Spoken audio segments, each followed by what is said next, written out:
constituyen un perfeccionamiento del capital, que no son espacios interactivos neutros, sino que son herramientas que facilitan la circulación y la acumulación, ¿no?, de capital. Y simplemente una distinción conceptual entre, porque a veces se confunden, una cosa es posmodernidad, que es el periodo histórico, otra cosa es posmodernismo, que es la expresión artística, y otra el postestructuralismo, que es el aparato teórico que nosotros concienzudamente tratamos de combatir, ¿no? ¿Por qué? Porque el postestructuralismo, con autores bien conocidos, Foucault, Derrida, Robert Bates, feministas de tercera ola, etcétera, etcétera, ese postestructuralismo, según Frederick Jameson, sería esa expresión superestructural del capitalismo tardío, ¿no? Es decir, es la legitimación cultural de todas estas transformaciones socioeconómicas, ¿no?, de toda esta mayor flexibilidad, fluidez, ¿no?, que Bauman con su sociedad líquida, ¿no? Pero esa sociedad líquida realmente se apoya en todos estos cambios de base, todos estos cambios económicos. Por lo tanto, vemos cómo todos estos cambios tecnológicos en el modo de producción, en todas estas transformaciones socioeconómicas, terminan, ¿no?, con ese capitalismo de plataforma, con ese medio digital como núcleo productivo, ¿no? Como, esto no quiere decir que la producción física quede anulada, sino de alguna manera supeditada a este medio digital, que se convierte, digamos, en el medio o en el sistema hegemónico para la captación y circulación de valor. Y esto tiene, por supuesto, como veíamos al principio, una serie de consecuencias ontológicas. Esto viene a ser lo mismo. Por lo tanto, aquí llegamos al bloque aplicado. Un poco de agua.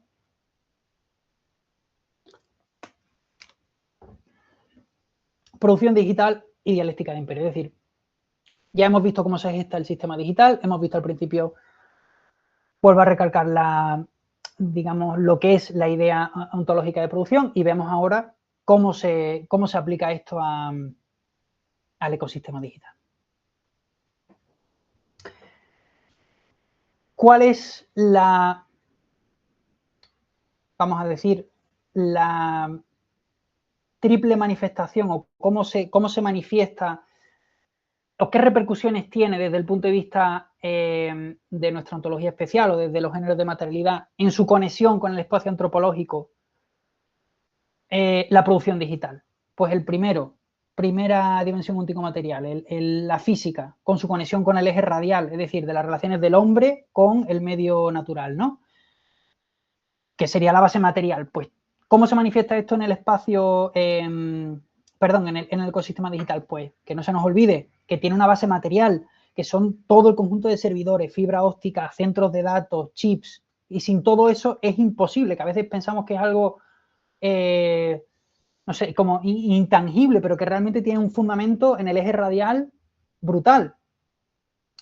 La segunda manifestación, ¿no?, la segunda objetivación de este proceso de producción en el medio digital, que lo enlazo con la dimensión psicológica, óptico-material 2, que tiene que ver con el eje circular, es decir, las relaciones de los hombres con otros hombres, ¿no? Pues, ¿cómo se manifiesta esto en el medio digital? Pues a través de todas las interfaces, todas las experiencias de usuario, entidades digitales, experiencias de pues no sé, por ejemplo, con realidad virtual o los perfiles en las propias redes sociales. Y el último, ¿no? Y esto, aquí sí que me lleva, que ahora lo pondré en la siguiente diapositiva, esto sí que ya es más una interpretación, a mi juicio, un poco problemática que podemos discutir. ¿Cómo se manifestaría respecto a o cómo se objetivaría respecto a la tercera dimensión, ¿no?, a la lógico-abstracta, que tiene que ver a su vez con el eje angular, es decir, las relaciones de los hombres con otras inteligencias no humanas? Claro, yo he interpretado los algoritmos, los protocolos, arquitecturas de datos, el machine learning, todas estas cuestiones, ¿no? Y esto me llevó en su momento a plantearme la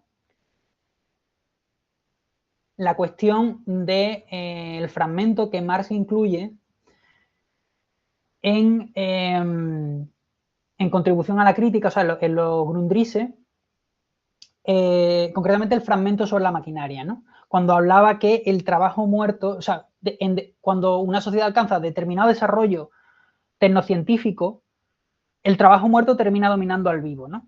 Por eso digo, realmente los algoritmos y todos estos protocolos de arquitectura de datos, etcétera, etcétera, ¿realmente constituyen una inteligencia no humana o siguen teniendo vinculación con el trabajo vivo? Y eso es lo que ahora es la siguiente, que es ese fragmento sobre las máquinas donde bueno, que recuperan mucho después los autonomistas italianos, Virno, Antonio Negri, etcétera, etcétera, ¿no? La cuestión del general intellect. ¿Cómo afecta esto al medio digital, a esas arquitecturas algorítmicas, etcétera, etcétera? Decía, perdón, el general intellect es precisamente ese saber social acumulado por la humanidad y que se objetiva en los medios de producción, en el caso del capitalismo de manera privada. Claro, encajar el general intellect, que sería todo ese conocimiento acumulado históricamente por distintas sociedades políticas a lo largo de la historia y que se apropia de manera privada, genera, y en el que yo entiendo que el algoritmo es su forma más desarrollada, porque claro, todo el proceso científico de desarrollo, yo qué sé, de psicológico, matemático, físico, que hay detrás de la creación del algoritmo, eso es un proceso histórico, ¿no? Que es lo que Marx definía como general intellect, y que llegado a determinado desarrollo tecnocientífico de las fuerzas productivas, se objetiva en esa forma y parece como que domina el trabajo vivo. Es decir, realmente es trabajo muerto que está dominando al vivo, aunque sigue teniendo dependencia, ¿no? Y claro, aquí, digamos, es una propia incoherencia del capitalismo digital, porque nosotros como marxistas decimos, bueno, la única fuente de valor posible es el capital variable, ¿no? Básicamente el trabajo vivo. Todo el trabajo muerto que representa el capital constante, es decir, los medios de producción, eso no crea valor, simplemente lo transfiere. Pero claro, de repente no llegamos a tal desarrollo social que nos encontramos con cosas como la inteligencia artificial y los algoritmos y la computación cuántica en el futuro, que generan este problema, esta dicotomía entre general intellect y trabajo muerto, ¿no? Que veremos después que todas estas arquitecturas algorítmicas y tal sí que tienen una dependencia del trabajo vivo, ¿no? Del trabajo del usuario, de los datos que le aportan, pero sí que tienen muchísima independencia. O estamos en un momento de desarrollo donde estos medios de producción concretos tienen mucha independencia del trabajo vivo, ¿no? Y ahí se genera esa tendencia decreciente de la tasa de ganancia que, bueno, Marx sí que es verdad que plantea algunas cosas que pueden reducirla, pero que está ahí. Bien, ¿cómo vamos de tiempo, Pablo? Que no quiero que no haya tiempo para el debate. 8 minutos, pero vamos, que tenemos ya sala para otra sesión, ¿eh? No hay problema. Vale, pues a ver si en 8 minutillos termino. Que haya poco. Relacionándolo con la teoría del cierre, ¿no? La tríada materia, forma, verdad, y con las 3 fases del proceso de productivo, ¿no? Núcleo, cuerpo y curso. ¿Qué constituye el núcleo digamos, a nivel ontológico, ¿no? O sea, del proceso productivo? ¿Qué constituye el núcleo de la mercancía de servicio digital? Pues, que no se nos olvide, todo el tiempo de procesamiento de los datos brutos, la energía, todo ese trabajo invisible de los moderadores de contenido, por ejemplo, que están por ahí perdidos, deslocalizados en países con nulos derechos laborales, todos los ensambladores de dispositivos, todo eso constituye el núcleo de la mercancía de servicio digital. ¿Cuál es el cuerpo? Es decir, ¿qué es lo que le da la forma? Pues precisamente todas esas arquitecturas de protocolos, interfaces que conectan todos esos datos brutos, todo eso le van dando una forma. Y por último, ¿qué es lo que sería, o sea, qué constituiría el curso? Pues ya lo que sería el momento en el que las plataformas generan el valor, ¿no? Que serían todos esos efectos de red, todas las cajas negras estas algorítmicas, los monopolios de datos, todo esto, ¿no? Y hay un concepto importante que es el de prosumidor, bastante, tiene ya, yo creo que será de los 80. Sí es verdad que a nivel filosófico las distinciones entre productor-consumidor se diluyen un poco, porque claro, el proceso de producción implica consumo, y el consumo, y aquí es donde un poco vengo con el concepto de prosumidor, claro, el usuario digital, ¿por qué es prosumidor? Porque realmente su consumo es productivo. Es decir, su consumo, y esto lo detallo en la siguiente, pero bueno, me quedo en esta, su consumo es lo que Tiziana Terranova definió como trabajo libre, ¿no? Y esto lo entronco un poco con el taller que hicimos el año pasado sobre plusvalía digital, ¿no? Tu consumo de información en el medio digital es productivo porque al final lo que está generando, tu tiempo de interacción, tu tiempo de engagement, eso realmente es lo que genera el perfil dato, que es la mercancía que se compra y se vende, ¿no? Por eso el consumo es productivo, ¿no?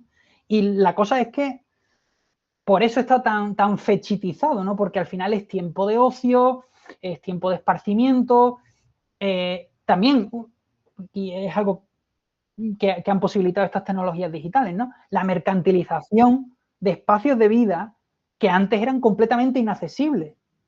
Es decir, el hecho de que todas o gran parte de las comunicaciones humanas estén atravesadas por plataformas con intereses o guiadas por lógicas de acumulación o por lógicas capitalistas, es tremendo. Esto permite que se mercantilicen espacios antes, como digo, inaccesibles. Porque todas las conversaciones, todas las interacciones, tu tiempo de visualización, tus gustos, todo eso que antes estaba fuera de la esfera económica, ahora se ha integrado, ¿no? Y además lo naturalizamos y lo asumimos como algo que hacemos en plena libertad. Bien, rápidamente, 3 ámbitos en los que se manifiesta la ley del valor en este ecosistema digital, ¿no? Como digo, la mercancía digital no es el servicio, no es un servicio gratuito, sino que esto es algo que decía Susana Zuboff, ¿no? En ese término del capitalismo y la vigilancia, que, bueno, puede ser un poco más aceptable, ¿no? Pero no hay nada, prácticamente no hay nada gratis en el ámbito digital, ¿no? Si no pagamos con dinero, pagamos con información. Es el dato perfil construido algorítmicamente a partir de esa actividad del usuario lo que constituye la mercancía, ¿no? Y además mercancía que se paga muy bien. No a nivel individual, sino a nivel colectivo. Los grandes nichos de perfiles sociopsicológicos que después se utilizan para intereses políticos, comerciales, varios, eso vale mucho dinero, ¿no? ¿Cómo se manifiesta la ley de valor en este ecosistema? Hay fuerza de trabajo digital, como digo, y esto es algo que yo defiendo, vamos, a capa y espada. El tiempo de iteración, atención en ese engagement de los usuarios en las plataformas, eso es trabajo abstracto. Y eso creo que no hay discusión ninguna. Es decir, el trabajo abstracto es la mínima expresión a la que reducía Marx el trabajo, ¿no? Cualquier actividad, sea física o psicológica, que ingresa en los circuitos de valorización, que ingresa en los circuitos de constitución del capital, ¿no? Para mí, ese tiempo de engagement, ese tiempo de uso, eso es trabajo abstracto. Y como digo ahí, ¿no? Es comparable entre sujetos, produce valor de cambio y está sujeto al tiempo de trabajo socialmente necesario, ¿no? Esto también es otra idea que me lleva, en fin, que me trae, que es un poco conflictiva en el ámbito en el que yo me muevo, ¿no? El tema de los desórdenes informacionales. Ahora, a nivel de prensa, se conoce como desinformación, desinformation, ¿no? Pero el concepto realmente es desorden informacional, que está vinculado con cómo se esparce, cómo se distribuye la información negativa, ¿no? Las mentiras, por así decirlo. Y realmente tiene 3 conceptos. Estaría misinformación, malinformación y desinformación. Es decir, desinformación cuando se esparce mentira que intenta de manera que trata de hacer daño, que premeditadamente trata de hacer daño. Malinformación, que es cuando se esparce una mentira pero que no tenía de manera premeditada intención de dañar. Desinformation, malinformation. y misinformation, que es cuando se esparce una verdad, pero con intención de hacer daño. Informacionales, la cuestión es que yo entiendo que son condición de necesidad de cómo opera la ley del valor en este ecosistema digital. Es decir, que esta desinformación que ahora tanta atención mediática tiene, realmente es condición estructural. Porque si la lógica es que lo que realmente produce valor es la maximización del tiempo de engagement, ¿no? La maximización del tiempo que el usuario está interactuando, porque eso genera mayor cantidad de información, que al final es la mercancía que está en cuestión aquí, que se está produciendo. Y se ha visto, porque eso lo dejo en la bibliografía, ¿no? Hay varios estudios, sobre todo uno del 18 de Bosougi, donde demuestra que precisamente por el mayor sesgo que hay, tenemos un sesgo biológico a la información emocionalmente negativa, ¿no? Es decir, reaccionamos más intensamente precisamente por nuestro instinto de conservación, ¿no? Teniendo en cuenta eso y teniendo en cuenta que lo que realmente capta mayor cantidad de valor, que es tiempo, ¿no? Tiempo de uso, es ese engagement que se genera con la difusión de contenido emocionalmente negativo, ¿no? ¿Qué ocurre? Que estas noticias falsas, estos bulos, nos generan una mayor activación emocional y hacen que permanezcamos más tiempo bien interaccionando en la plataforma, ¿no? Por eso la desinformación dicen, bueno, ahora digamos que los análisis se quedan desde mi punto de vista de manera muy superficial, pero que yo entiendo que la propia lógica de acumulación en este capitalismo digital obliga, bueno, no obliga, sino que es estructural, porque al final, si lo que hace que tú te quedes interactuando van a ser bulos y desinformación porque te generan mayor respuesta emocional y el algoritmo está pensado para que tú te quedes mayor tiempo, pues precisamente eso se retroalimenta, ¿no? Hay una circularidad ahí. Y por último, pues el fetichismo algorítmico, que básicamente los entendemos como medios neutros, pero que tienen sesgos de datos de entrenamiento, tienen objetivos corporativos específicos, las propias... Hay otro estudio de O'Neill interesante que había algunas aseguradoras que utilizaban algoritmos para el credit scoring y que esos algoritmos, digamos, replicaban discriminaciones a minorías, ¿no? Pero creo que esto fue en Estados Unidos. Vale. Bueno, rápidamente, porque ya vamos cortos de tiempo. Ahora sí vemos dialéctica de clases, estados de imperio, dialéctica de clases en el capitalismo digital. Burguesía digital. Evidentemente, propietarios de estas infraestructuras de intermediación, que son infraestructuras de intermediación porque realmente su poder se basa en que articulan relaciones sociales, ¿no? Luego hablaríamos de una aristocracia obrera, por así decirlo, por asimilarlo un poco al término de Lenin, ¿no? Que serían todos esos ingenieros, científicos de datos, que sí que realmente están vendiendo su fuerza de trabajo, pero que con esta nueva mentalidad incluso se identifican con los objetivos corporativos. Y luego habría dos tipos de, o sea, proletariado, evidentemente, pero de dos tipos. Yo he entendido que hay uno visible, que son los que están vinculados directa o indirectamente a las compañías, contractualmente me refiero, por ejemplo, lo de los moderadores de contenido, y lo he puesto antes porque es que es curioso que también hay estudios de cómo la moderación de contenido es un gran elemento oculto en estas plataformas, ¿no? Porque tienen a gente que realmente está seleccionando contenido violento, o sea, descartando, evitando que entre contenido violento en estas plataformas y que eso tiene unas consecuencias psicológicas tremendas, ¿no? Ha puesto ahí también trabajadores de almacenes, en fin, diferentes trabajadores que tienen una vinculación o directa o indirecta. Y por último, el proletariado invisible, que son los prosumidores, somos todos nosotros. Bueno, esto es simplemente que lo analizo después, ¿no? A nivel legislativo, cómo el Estado de alguna manera está tratando de extender sus capas y ramas sobre el medio digital, evidentemente el algoritmo ha penetrado en las 3 capas del poder político, en la capa conjuntiva, porque ya están mediando en la formación, en la generación de opinión pública, en la deliberación, en la capa basal, por supuesto, en el caso de China puede verse, pero bueno, si entendemos la gestión o la planificación, digamos, más física, las propias empresas ya están utilizando algoritmos para eso, ¿no? Y bueno, lo de la capa cortical sí que entiendo que es más problemático. Habría como un solapamiento entre basal y cortical porque, bueno, todo el control de cable submarino, en fin, encriptación, etcétera, etcétera.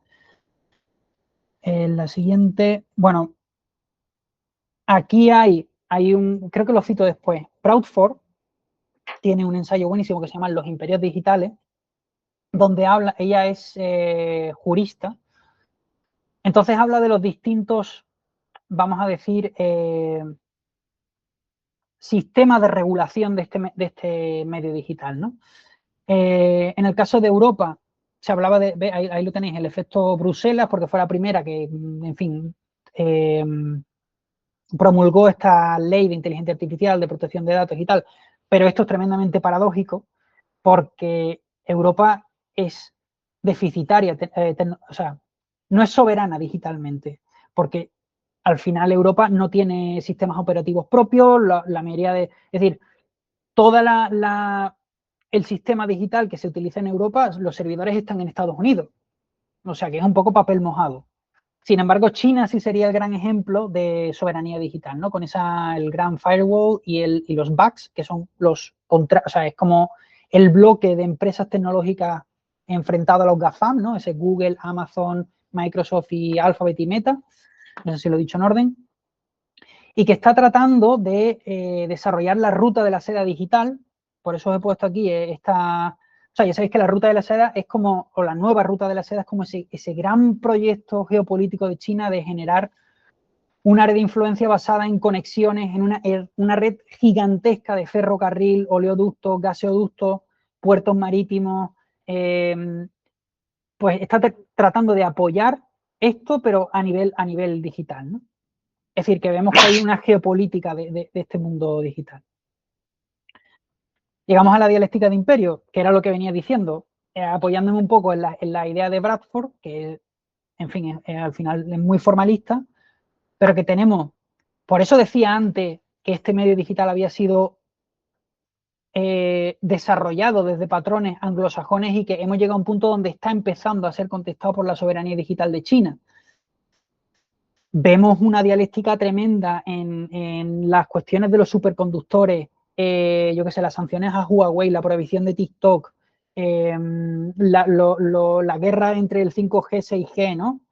Que al final es una dialéctica de imperios por el general intellect y maneras de cómo la sociedad política lo organiza, porque al final esas bugs, que no recuerdo ahora qué empresas son, quizás lo tenga el acrónimo de las empresas más importantes, una es Xiaomi, la otra Tenu, no recuerdo el nombre ahora de las otras dos, pero que están subordinadas bajo las directrices del Partido Comunista, son subordinadas al Estado y representan otro modelo. ¿Se genera plusvalía digital? Sí, pero el reparto es distinto. Y luego tenemos el modelo completamente desregulado del mundo anglosajón que está empezando a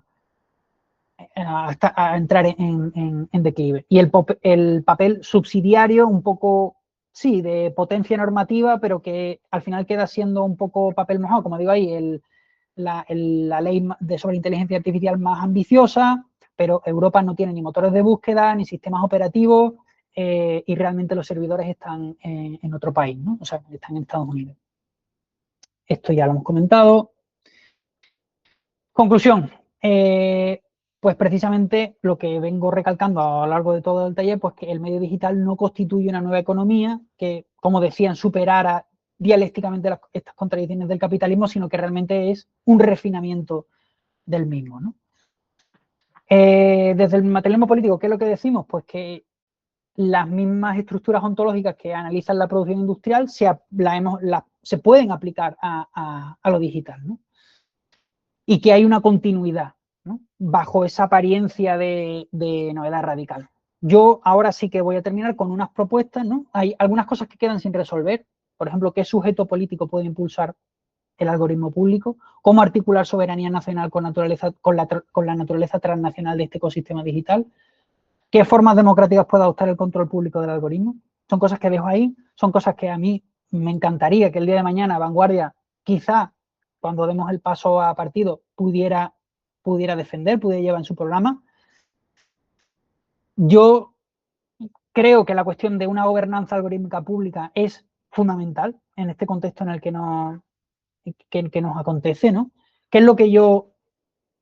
Evidentemente esto tiene que ser objeto de más desarrollo, ¿no? Pero ¿qué es lo que yo creo que Vanguardia puede tomar en su programa? Pues precisamente el control público de los modelos de lenguaje, de los grandes modelos de lenguaje y sistemas de recomendación, todo a nivel nacional, y que integre eso como parte de la capa basal del Estado.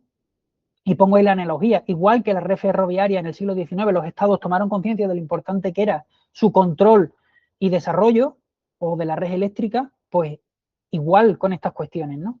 También introduciría una auditoría algorítmica, que sería una extensión de la rama determinativa del poder del Estado, que el Estado tuviera poder sobre los parámetros de optimización, de los datos de entrenamiento y de los efectos distribuidos, y que esa opacidad algorítmica, ese ocultamiento de cómo realmente funcionan las plataformas, porque no sabemos cuál es la lógica que hay detrás de las recomendaciones, y eso es así, y eso debería ser incompatible con cualquier ejercicio de poder político soberano.